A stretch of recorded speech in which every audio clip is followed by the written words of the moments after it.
أعوذ بالله من الشيطان الرجيم. بسم الله الرحمن الرحيم. السلام عليكم ورحمة الله وبركاته. وعليكم السلام ورحمة الله وبركاته.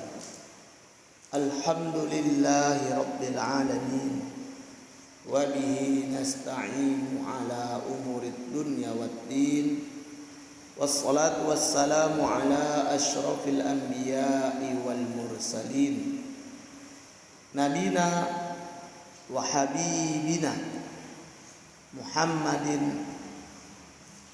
وعلى آله وأصحابه أجمعين. أما بعد، أوصيكم وإياي بتقوى الله فقد فاز المتقون. قال الله تعالى في كتابه الكريم: أعوذ بالله من الشيطان الرجيم. يا أيها الذين آمنوا اتقوا الله حق تقاته ولا تموتن إلا وأنتم مسلمون. سبحانك لا علم لنا إلا ما علمتنا إنك أنت العليم الحكيم. رب اشرح لي صدري ويسر لي أمري واحلل عقدة من لساني يفقه قولي. أيها الحاضرون, para ustadz, para ikhwah dan para tulab sekalian yang dimuliakan oleh Allah Subhanahu wa taala. Alhamdulillah, kembali pada malam yang penuh berkah ini kita bisa duduk bermajelis, berjabat hati, bermuajahah, yang mana majelis ilmu di akhir zaman ini menunjukkan sesuatu yang kurang diminati, kurang disukai oleh jiwa nafsu, karena memang majelis ilmu itu hanyalah akan disenangi oleh jiwa-jiwa yang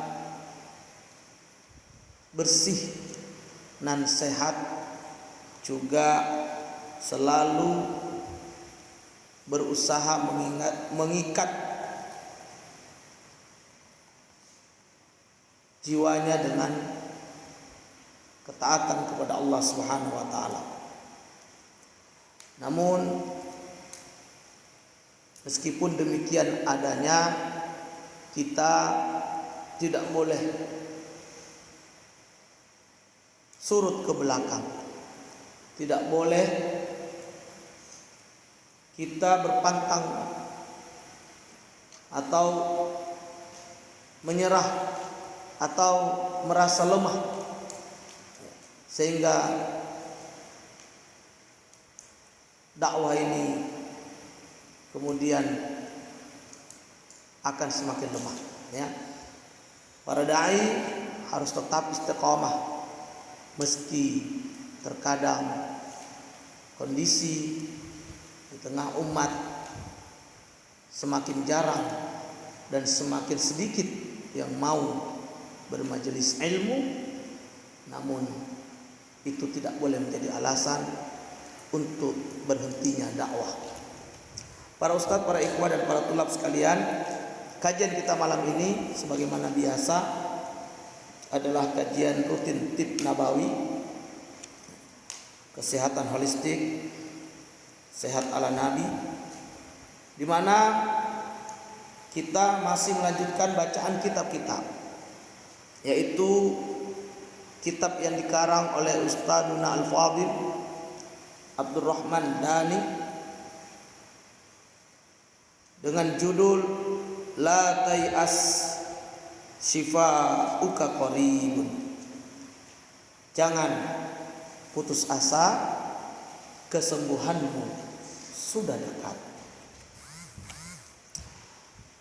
Nah, untuk pembahasan malam ini kita akan membahas bagaimana atau Allah lebih mencintai mukmin yang kuat.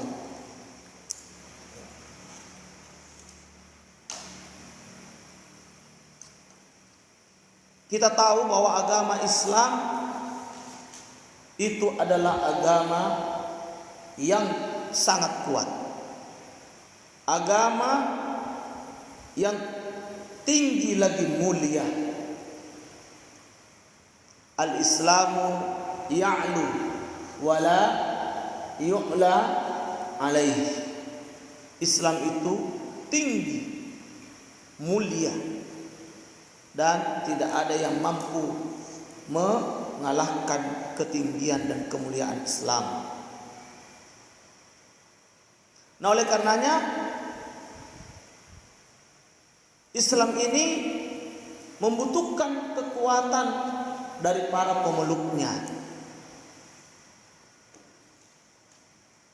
Maka dalam Al-Quran, dalam surat Al-Anfal ayat yang ke-60, Allah Ta'ala berfirman, A'udzu billahi minasyaitonir rajim,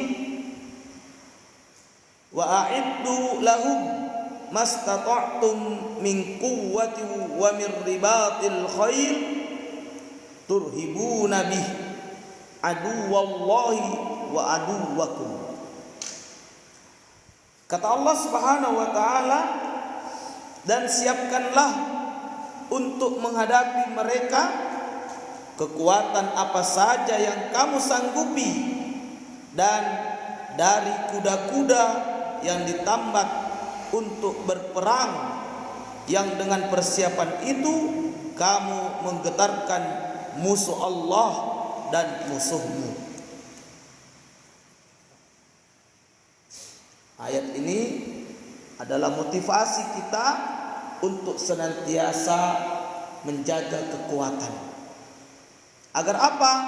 Agar Islam tetap tinggi, agar Islam tetap memiliki izzah, kemuliaan, sehingga musuh-musuh Islam bergetar, takut untuk kemudian mengganggu, apalagi sampai menista dan melecehkan agama Islam.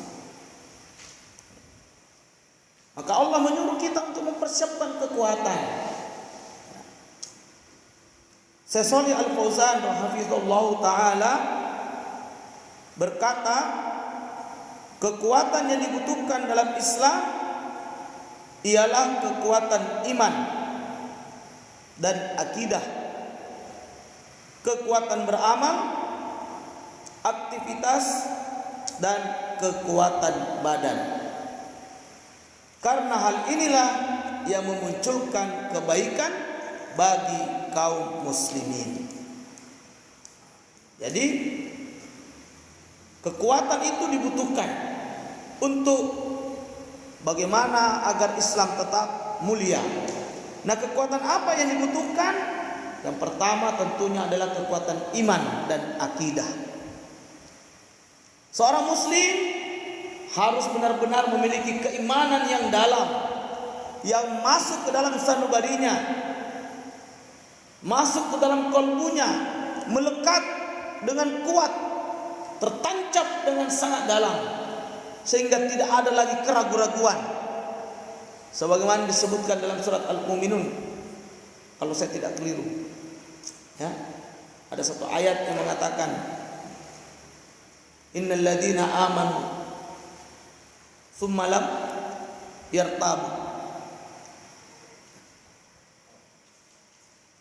Orang-orang yang beriman itu dia tidak boleh ragu-ragu, tidak boleh ada keraguan sedikit pun terhadap Allah dan agamanya, terhadap Rasulullah sebagai pembawa risalah, terhadap kebenaran, akan adanya surga dan neraka.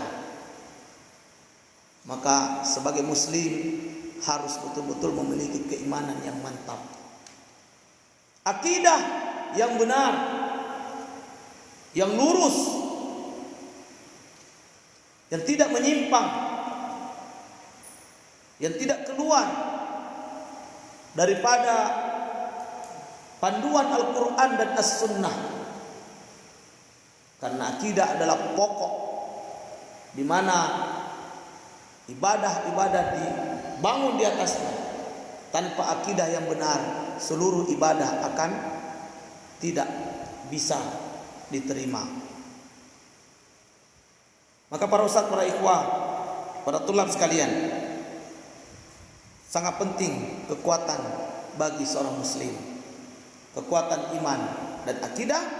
Kemudian tidak cukup sekedar iman yang tertanam, akidah yang tertancap di dada, namun perlu ada kekuatan berikutnya, yaitu kekuatan amal. Ini yang berat, ini yang banyak kemudian tidak kuat bertahan, tidak sanggup untuk istiqomah dalam amal. Padahal iman itu selalu di dalam Al-Quran diiringkan dengan kalimat amal. Dalam surat Al-Asr misalnya, illal ladzina amanu wa amilus sholihat. Iman selanjutnya butuh amal salih sebagai bukti bahwa iman kita benar, bahwa iman kita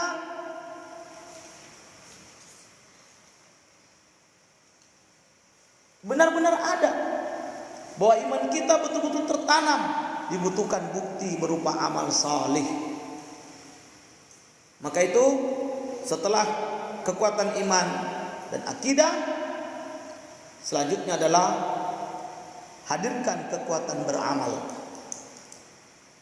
beraktivitas, dan juga kekuatan badan. Perlu kita jaga agar kekuatan badan kita selalu dalam kondisi terbaiknya.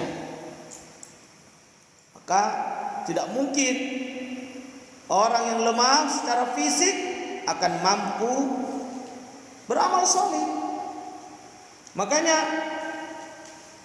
disebutkan oleh Syekh Fauzan, kekuatan iman, akidah, beramal, beraktivitas, dan kekuatan badan ini diperlukan, karena inilah yang akan memunculkan kebaikan bagi kaum muslimin. Kalaulah lemah, bagaimana kemudian mampu untuk mengemban amanah dakwah? Kalau imannya, akidahnya, amalnya, bahkan fisiknya lemah, bagaimana dia mau menjadi seorang dai yang istiqomah dalam dakwah? Bagaimana dia akan mampu menelusuri kampung-kampung, medan-medan dakwah, kalau tidak memiliki kekuatan iman, akidah, amal, dan kekuatan fisik tadi? Maka itu kaum muslimin sangat disukai jika ia memiliki kekuatan, baik secara iman dan akidah maupun kekuatan amal dan kekuatan fisik ataupun badan. Maka para jamaah yang dimuliakan Allah Subhanahu wa taala, penting kiranya untuk kita menjaga kekuatan-kekuatan tersebut. Rasulullah sallallahu alaihi wasallam bersabda dari sahabat Abu Hurairah radhiyallahu anhu, sebagaimana hadis ini diriwayatkan oleh Imam Muslim. Qala Rasulullah sallallahu alaihi wasallam, al-mu'minul qawiyyu khairun wa ahabbu ila Allah minal mu'mini ad-dha'if, wa fi kulli khair ihris ala ma yanfa'uk wasta'in billah wa la ta'jaz wa in asabaka syai'un fala taqul law anni fa'altu kana kada wa kada walakin qul qadarullah wa ma syaa fa'ala fa inna law taftahu amal syaitan. Kata Nabi sallallahu alaihi wasallam, mukmin yang kuat lebih baik dan lebih dicintai Allah Subhanahu wa taala daripada mukmin yang lemah. Dan pada masing-masingnya terdapat kebaikan. Bersungguh-sungguhlah untuk mendapatkan apa yang bermanfaat bagimu dan mintalah pertolongan kepada Allah dalam segala urusanmu, serta janganlah sekali-kali engkau merasa lemah apabila engkau tertimpa musibah. Janganlah engkau berkata, seandainya aku berbuat demikian, tentu tidak akan begini dan begitu. Tetapi katakanlah, ini telah ditakdirkan Allah, dan Allah berbuat apa saja yang Dia kehendaki, karena ucapan seandainya akan membuka pintu perbuatan setan. Jamaah yang belakang Allah Subhanahu wa taala, kalau kita lihat hadis ini ya, sangat terang memberikan kepada kita sebuah informasi sekaligus motivasi. Apa? Bahwa mukmin yang kuat itu lebih Allah cintai, lebih Allah sukai, lebih Allah sayangi dari mukmin yang lemah. Kuat iman, akidah, kuat beramal, kuat beraktivitas, cari nafkah, berdakwah, mengajar, ya, melakukan hal yang bermanfaat, berniaga untuk nafkah keluarga, bekerja untuk nafkah keluarga, dan termasuk memiliki kekuatan fisik yang sehat, bugar, fit, maka ini lebih Allah sukai, lebih Allah cintai. Meski yang namanya muslim, mukmin itu tetaplah keadaannya semuanya baik. Sebagaimana kata Nabi dalam hadis yang lain, ajaban li amril mukmin, inna kulla amrohum ya khair. Atau kama qala Rasulullah, bahwa perkara orang beriman itu semuanya menakjubkan, kata Nabi. Kenapa? Karena seluruh urusannya itu adalah baik. Ya.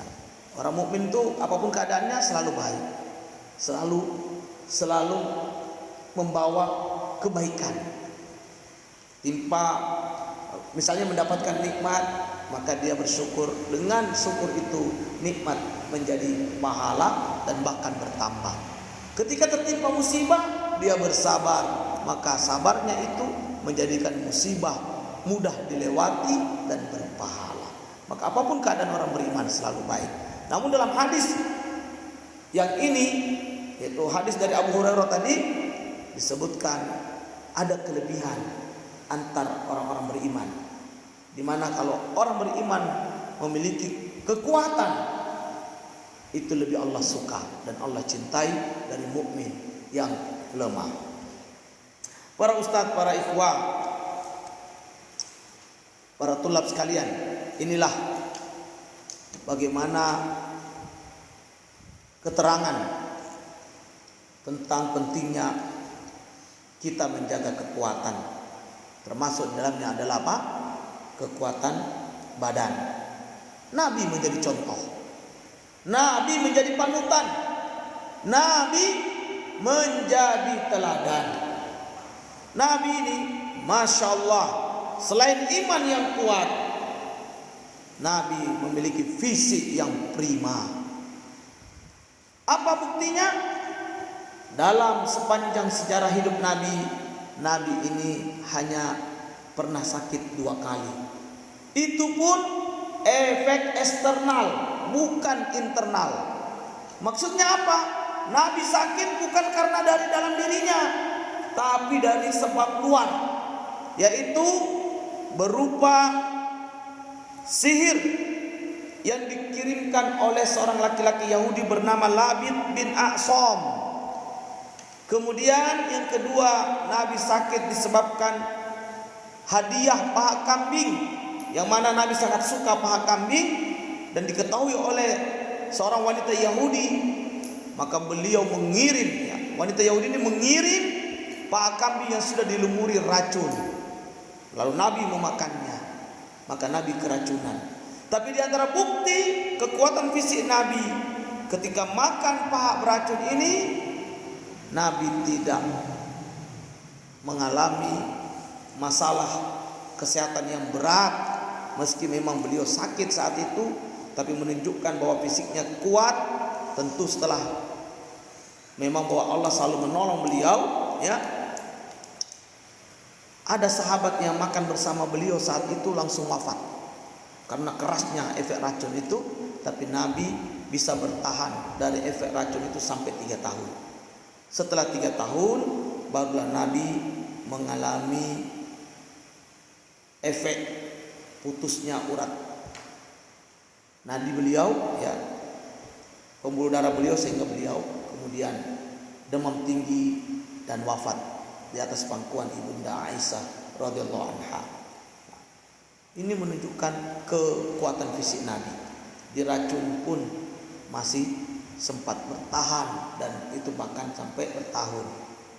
Kalau orang lemah, nah langsung. Sahabat yang bersama Nabi itu langsung wafat. Maka fisik ini penting kita jaga. Nabi kita sakit cuma 2 kali, itu pun efek diracunin orang, efek disihir orang. Kita hampir tiap bulan sakit, padahal kerjanya cuma makan, tidur, belajar. Bukan bajak sawah, bukan mencangkul di kebun, bukan menjadi nelayan. Hanya makan, tidur, belajar, sikit-sikit sakit. Nah, jangan, ya. Kita harus jaga fisik kita semakin kuat. Wallahu a'lam bishawab. Inilah kajian kita pada malam yang berbahagia ini. Tidak terlalu panjang, namun mudah-mudahan bermanfaat. Kesimpulannya adalah senantiasalah kita semua menjaga kondisi fisik kita agar selalu sehat, selalu kuat, selalu prima. Tentu lebih mendasar lagi jaga iman kita agar tetap tertancap kuat, menjadi fondasi kita beramal saleh, sehingga kita benar-benar bisa mencapai ridha Allah Subhanahu wa taala. Jaga iman, jaga imun. Maka dengan keduanya, iman dan imun, insyaallah kita akan hidup bahagia di dunia dan di akhirat. Barakallahu fikum. Subhanakallahumma wa bihamdik, asyhadu an la ilaha illa anta, astaghfiruka wa atubu ilaik.